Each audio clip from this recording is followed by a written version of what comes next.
नमस्कार, hornbill TV Bharat में आपके स्वागत है। बॉलीवुड अभिनेत्री दिशा पटनी के घर पर हुई फायरिंग के मामले में उत्तर प्रदेश की पुलिस ने महज 24 घंटे में बड़ा एक्शन लिया और दोनों बदमाशों को एनकाउंटर में ढेर कर दिया। अब दिशा पटनी के पिता पूर्व डिप्टी एसपी जगदीश पटनी ने इस कार्रवाई के लिए मुख्यमंत्री योगी आदित्यनाथ का आभार जताया। जगदीश पत्नी ने मुख्यमंत्री योगी आदित्यनाथ से फ़ोन पर बात कर बदमाशों के खिलाफ हुई तेज कार्रवाई को लेकर धन्यवाद कहा। उन्होंने कहा कि मुख्यमंत्री ने उन्हें 24 घंटे के अंदर सुरक्षा और कार्रवाई का भरोसा दिलाया था और ठीक उसी वादे के अनुसार 24 घंटे के भीतर ही दोनों हमलावरों को मार गिराया। बता दें कि 11 और 12 सितंबर को दिशा पटनी के बरेली स्थित घर पर लगातार 2 दिन तक फायरिंग की गई थी। पहले दिन हवाई फायरिंग और दूसरे दिन सीधी गोलियों घर को निशाना बनाकर चलाई गई, जिसमें करीब आधा दर्जन गोलियां घर के दीवारों में लगी।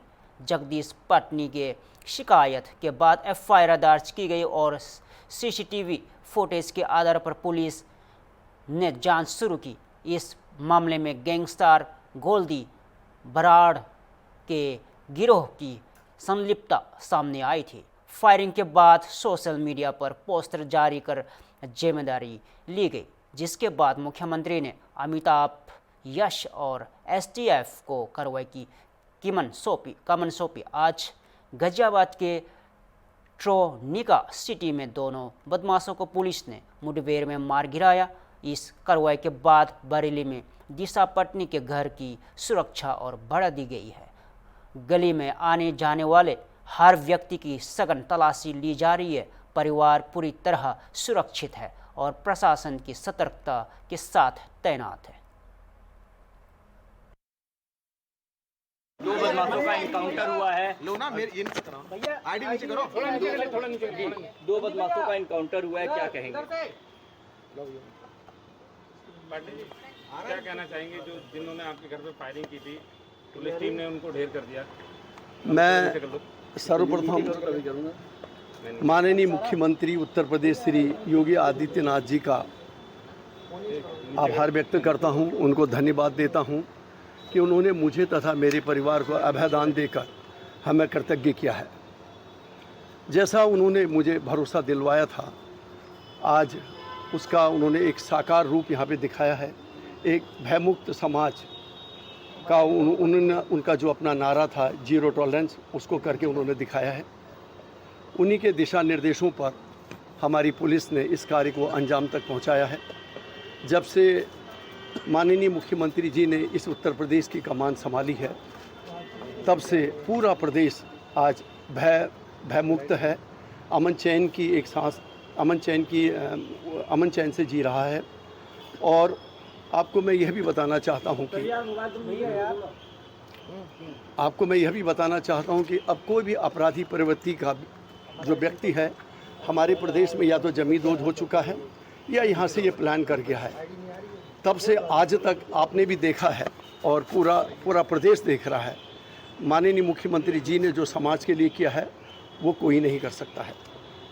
आज उनके इस कृत्य के लिए मैं तथा मेरा परिवार सदा उनका ऋणी रहेगा। उनके दिशा निर्देशन में उत्तर प्रदेश पुलिस ने जो कारनामा अंजाम तक पहुंचाया है, मैं अपने डीजीपी श्री राजीव सर का आभार व्यक्त करता हूं। मैं अपने एडीजी श्री अमिताभ यश जी का, अपने एडीजी बरेली जोन श्री रमित शर्मा जी का, अपने डीआईजी श्री अजय साहनी जी का, एसएसपी बरेली श्री अनुराग जी और उसकी पूरी टीम का। मुझे मालूम है पिछले 5-6 दिनों से इन सब पुलिस वालों ने सिवाय इस घटना के अलावा कोई अन्य कार्य नहीं किया। रातों दिन, पूरे रात दिन 24 घंटे वो यहाँ पे लगे रहे और जिसका अंजाम आज सब आपको पता चल चुका है। मैं आभार व्यक्त करता हूँ एसटीएफ टीम का, जिन्होंने पूरे भरोसे के साथ हमारे मुख्यमंत्री जी का पूरा भरोसा उन्होंने जीता है और यह कार्रवाई अंजाम तक पहुंचा गया। मुख्यमंत्री का फोन आया था आपके पास, उन्होंने क्या कहा कल आपकी दोबारा से जब बात हुई है? मुख्यमंत्री का जब फ़ोन आया था, उन्होंने मुझे आश्वासन दिलाया है कि जिस तरह की ये घटना घटी है, अब वो शायद उत्तर प्रदेश में फिर से नहीं घटेगी। आप परेशान मत होइएगा, हम आपके साथ हैं। सॉरी, थोड़ा रोक लो यार। पूरे मीडिया कर्मियों का, हाँ, पूरे मीडिया कर्मियों का जिन्होंने दिन रात 24 घंटे मेरे कंधे से कंधा मिलाकर और मुझे पूरा सपोर्ट किया है मीडिया कर्मियों ने, वो निश्चित तौर पर यहाँ आए। मेरा एक पीड़ित परिवार था, हो सकता है मैं बोलने की स्थिति में नहीं था। अगर किसी के घर में भी इस तरह की अगर घटना घटती है तो वो शायद वो इन्हीं दर्द को सहता है। लेकिन मैं मीडिया बंधु ने भी का पूरा उनका आभार व्यक्त करता हूं कि उन्होंने अपने विभिन्न माध्यमों से इस घटना को जन जन तक पहुंचाया है। उसके लिए मैं मीडिया बंधु का भी आभार व्यक्त करता हूं। पाटनी जी, दो आरोपी जिन्होंने मैन आरोपी थे, आपके घर पे कई फायरिंग की, उनको मार दिया, 2 बच्चे, अभी भी किसी तरह का डर है परिवार को, कोई दहशत में है? देखिए, डर तो जब उत्तर प्रदेश में हमारे योगी आदित्यनाथ जैसे जो इस घटनाक्रम का नेतृत्व कर रहे हैं और डीजीपी सर, पूरा पुलिस मेरे साथ है, तो मुझे कोई डर की वो नहीं है। और निश्चित तौर पर जो अभी आपका जो घटनाक्रम हो गया, अभी और अंजाम तक पहुंचेंगे। ठीक, अभी मेरी नॉलेज में नहीं है, अगर कुछ होगा तो मैं आपको ज़रूर बताऊंगा। ठीक। मैं माननीय मुख्यमंत्री उत्तर प्रदेश श्री योगी आदित्यनाथ जी का अपने तथा अपने परिवार की ओर से धन्यवाद ज्ञापित करता हूं। जैसा उन्होंने मुझे विश्वास दिलाया था और उसी के अनुरूप इतने कम समय में अपराधियों को ढूंढकर इतनी कठोर कार्रवाई की। मैंने आज पुनः माननीय मुख्यमंत्री जी से फोन पर वार्ता कर उनका धन्यवाद ज्ञापित किया कि उनके नेतृत्व में उत्तर प्रदेश सरकार एवं उत्तर प्रदेश पुलिस भयमुक्त समाज की परिकल्पना को पूर्ण रूप से साकार कर रही है। बहराइच में सियासी तकरार की एक बड़ी खबर सामने आई है, जहां उप मुख्यमंत्री केशव प्रसाद मौर्य की मौजूदगी में केसरगंज से समाजवादी पार्टी के विधायक आनंद यादव को मीटिंग से बाहर कर दिया गया। विधायक ने इस मामले को लेकर उप मुख्यमंत्री पर सीधा निशाना साधा और जनपद बहराइच के कलेक्ट्रेट सभागार में उप मुख्यमंत्री की अध्यक्षता में एक आधिकारिक बैठक चल रही थी, जहां समाजवादी पार्टी विधायक आनंद यादव भी आमंत्रित थे। लेकिन बैठक के दौरान उप मुख्यमंत्री केशव प्रसाद मौर्य द्वारा उन्हें बाहर जाने को कहा दिया गया। इस पर नाराज विधायक ने कहा कि उप मुख्यमंत्री खुफिया बैठक के नाम पर बहराइच का माहौल खराब करना चाहते हैं। विधायक आनंद यादव ने यह भी कहा कि यह मेरा अपमान है और मैं इस मामले को लेकर हाईकोर्ट में सरकार और उप मुख्यमंत्री के खिलाफ अर्जी दाखिल करूंगा। फिलहाल बहराइच की सियासत गर्मा गई है और विधायक की यह प्रतिक्रिया आने वाले समय में राजनीतिक भूलचल का संकेत भी हो सकती है।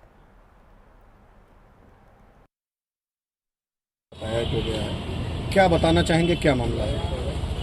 देखिए, कल फ़ोन भी गया था डीएम कार्यालय से और एक पत्र भी जारी हुआ था, वो भी गया था कि डीएम और सीएम डिप्टी सीएम 1:10 पे यहाँ पे कलेक्ट्रेट में सभागार में विकास कार्यों की समीक्षा बैठक करेंगे, जिसमें आपको शिरकत करना है और आपकी उपस्थिति प्रार्थनीय है, ये भी लेटर में लिखा है।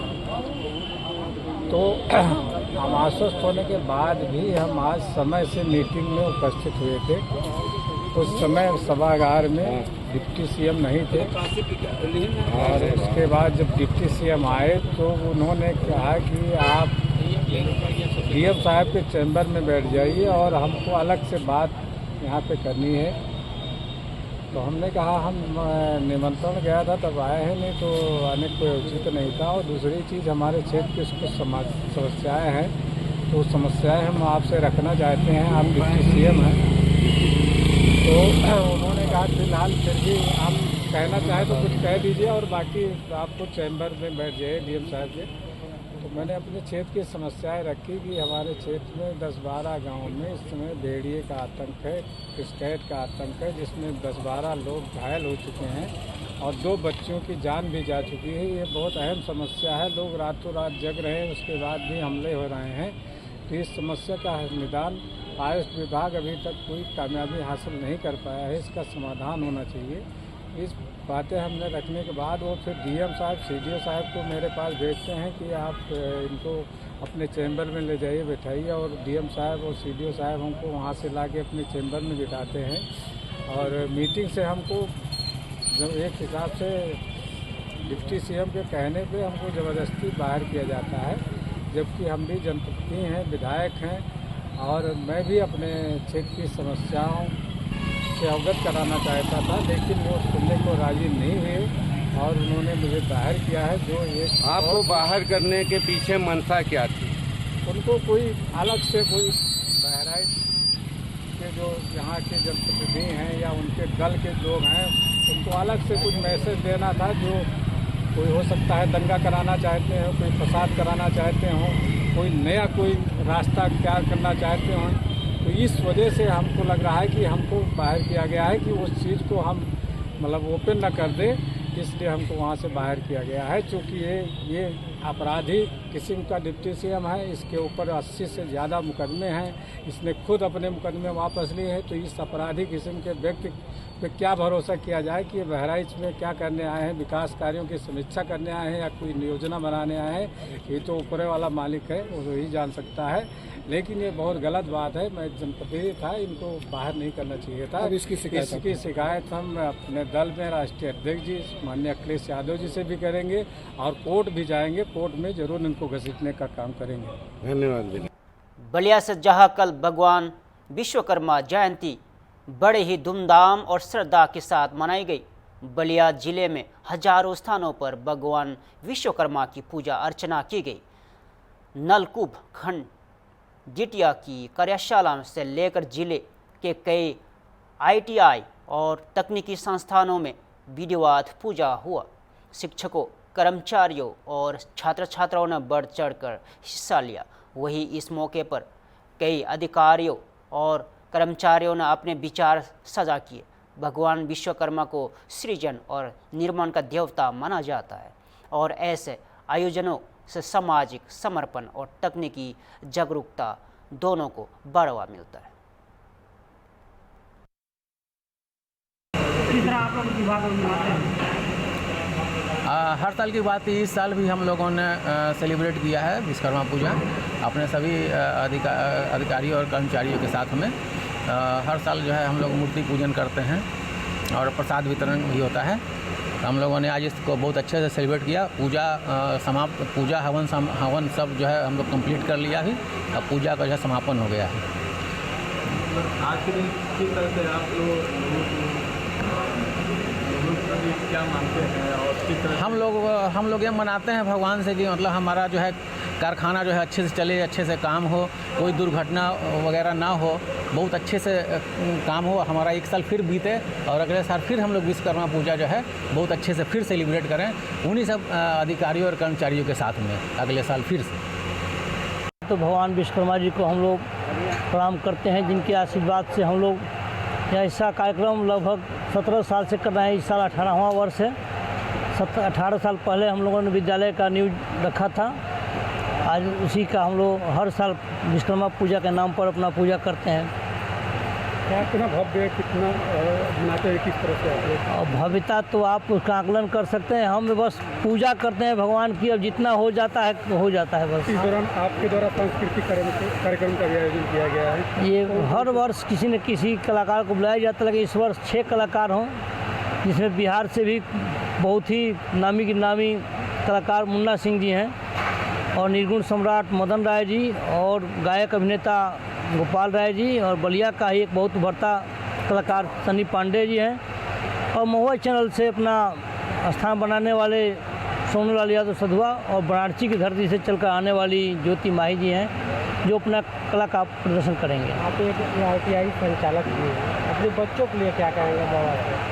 हम अपने बच्चों को चाहते हैं कि हमेशा क्लास पढ़ें और शिक्षा लें। हम लोगों के अध्यापक जो अच्छे से अच्छा ज्ञान दे रहे हैं तो उनको सीखें, आगे बढ़ें और विश्वकर्मा जी के आशीर्वाद से वो सभी आगे बढ़ें और रोज़गार पाएँ। इस क्रम में आज हमने एक अच्छा व्यवस्था रखा था। यहीं बलिया में ही रोज़गार की व्यवस्था की गई है जीएमआर कंपनी के थ्रू से। उसके मतलब और सहयोगी कंपनियां उसमें लगी हैं, उनको आज नियुक्ति पत्र हम अपने विद्यालय द्वारा देंगे और कल ज्वाइनिंग कराएंगे। कितने बच्चों की नियुक्ति बताया? अभी तो बहुत कम ही बच्चों का हुआ है, जिसमें 84 बच्चों की आवश्यकता थी कंपनी को, लेकिन इंटरव्यू में उतने बच्चे नहीं हो पाए, कुछ कम ही रह गए।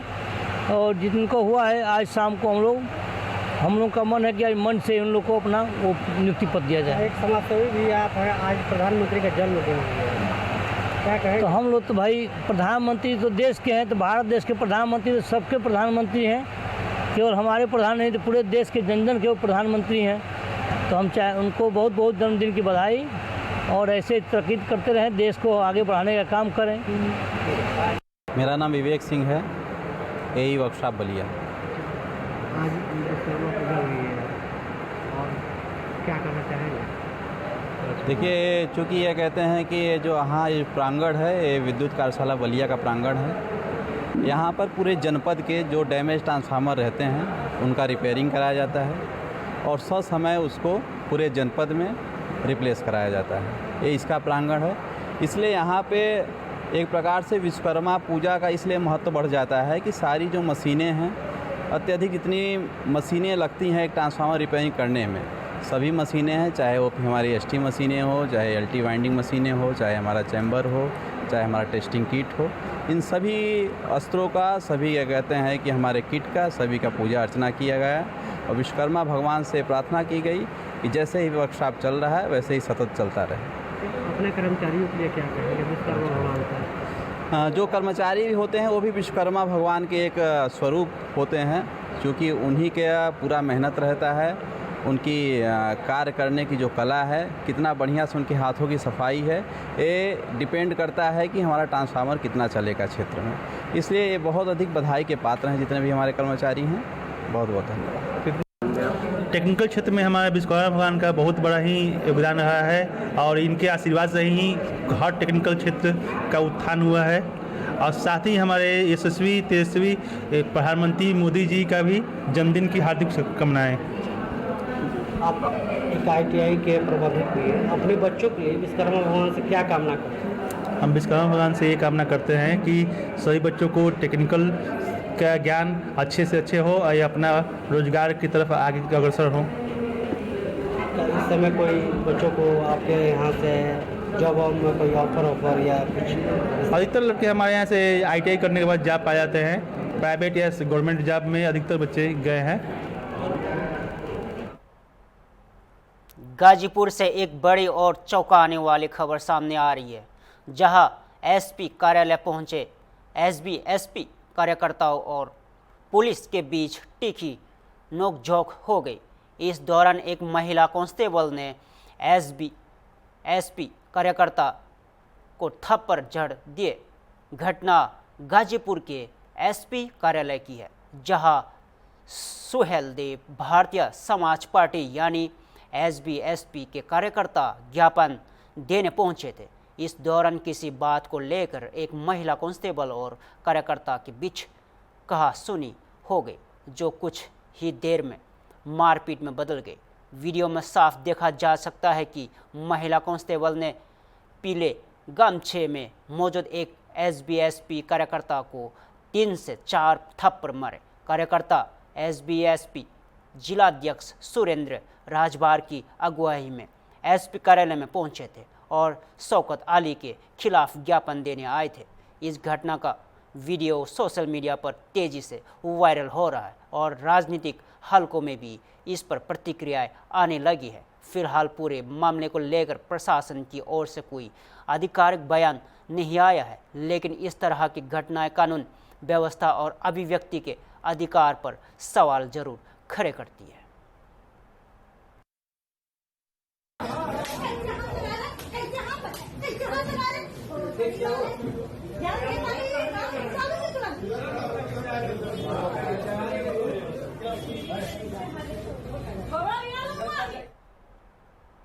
गाजियाबाद से बड़ी खबर।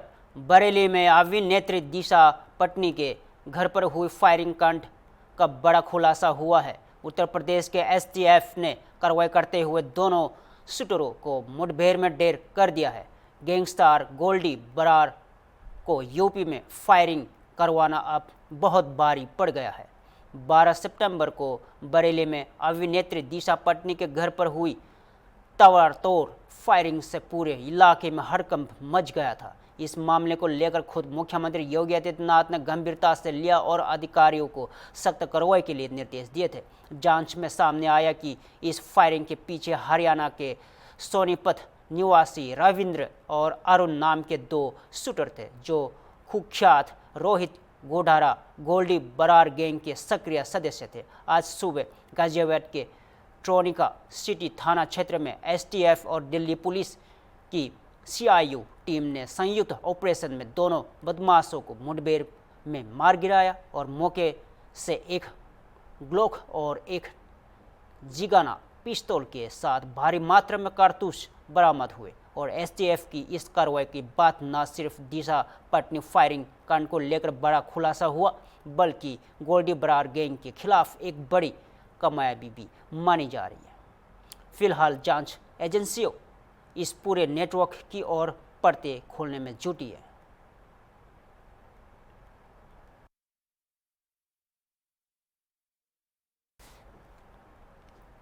उत्तर प्रदेश के बुलंदशहर से भ्रष्टाचार की एक शर्मनाक तस्वीर सामने आई है, जहां नगरीय मलेरिया अधिकारी कार्यालय में रिश्वतखोरी का लाइव वीडियो सोशल मीडिया पर तेजी से वायरल हो रहा है। वीडियो में एक बाबू को खुलेआम हजारों रुपए की उगाही करते हुए देखा जा सकता है। वीडियो में साफ देखा जा सकता है कि बाबू राजेश कुमार कर्मचारियों से हर महीने 10-10 हजार रुपये की वसूली कर रहा है। बताया जा रहा है कि ये पैसा अवैध छुट्टियां मंजूर कराने और अन्य लाभ देने के बदले में वसूला जा रहा है। चौंकाने वाली बात यह है कि इस भ्रष्टाचार में वरिष्ठ अधिकारियों की मिली भगत की भी बात सामने आ रही है, लेकिन जब मीडिया ने इस पर स्वास्थ्य विभाग के अधिकारियों से बात करने की कोशिश की तो तभी चुप्पी साध ली।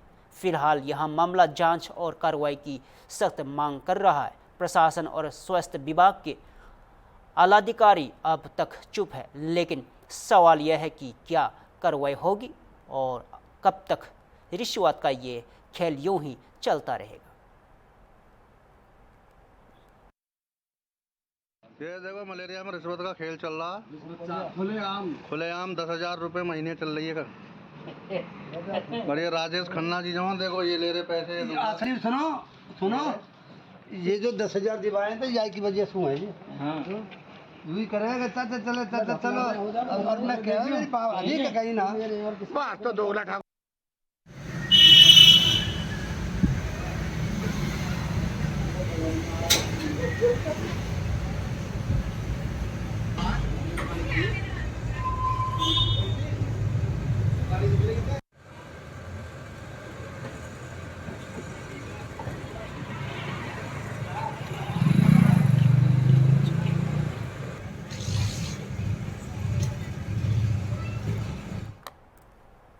फिलहाल के लिए इतना ही। देश और प्रदेश से जुड़े हर खबरों के लिए देखते रहिए हॉर्नबिल टीवी भारत।